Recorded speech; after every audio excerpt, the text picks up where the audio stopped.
दिल्ली के एक बड़े से घर में दो बहुएं रहती थीं, तन्वी और अनन्या। तन्वी लव मैरिज करके आई थी, जबकि अनन्या अरेंज्ड मैरिज के बाद इस घर का हिस्सा बनी थी। दोनों के पहनावे में जमीन आसमान का अंतर था, और यही अंतर उनकी कहानी बन गया। सुबह का समय होता तो तन्वी योगा पैंट और ढीली टी शर्ट में बगीचे में नजर आती। उसके पैरों में चप्पल और बाल बिना बांधे होते।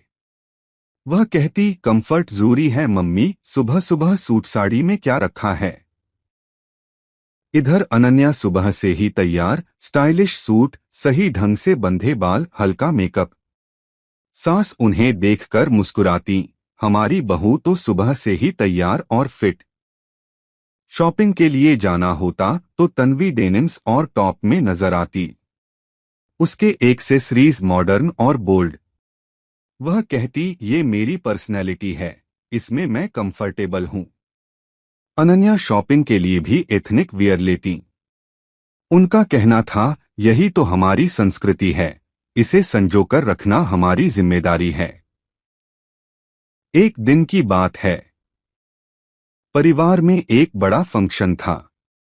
तन्वी ने इंडो वेस्टर्न फ्यूजन ड्रेस पहनी, सिल्क साड़ी का ब्लाउज और कॉन्टेम्पररी स्कर्ट। सबकी नजरें उस पर ठहर गईं। अनन्या ने ट्रेडिशनल बनारसी साड़ी पहनी थी। उनका पहनावा क्लासिक और ग्रेसफुल था। एक रिश्तेदार ने कहा, देखो लव मैरिज वाली बहू को वेस्टर्न ही रहती है।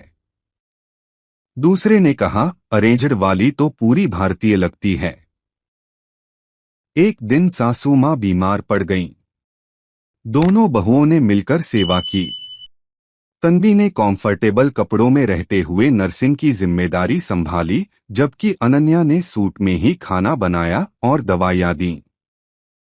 सासू मां ने कहा, बेटियों तुम दोनों ने मेरी इतनी सेवा की, पर मैंने एक बात नोटिस की। तन्वी के कंफर्टेबल कपड़ों ने उसे बेहतर तरीके से काम करने दिया, जबकि अनन्या के सूट ने उन्हें डिसिप्लिन में रखा। दोनों के अपने अपने फायदे हैं। उस दिन के बाद दोनों में बदलाव आया। तन्वी ने महत्वपूर्ण अवसरों पर एथनिक वियर पहनना शुरू किया। अनन्या ने छोटे मोटे कामों के लिए कैजुअल कपड़े पहनने शुरू किए। एक बार की बात है, फैमिली फंक्शन में तन्वी ने सुंदर साड़ी पहनी और अनन्या ने इंडो वेस्टर्न आउटफिट। सब हैरान रह गए। सासू मां ने दोनों को गले लगाते हुए कहा, आज मुझे सच्चा गर्व हो रहा है।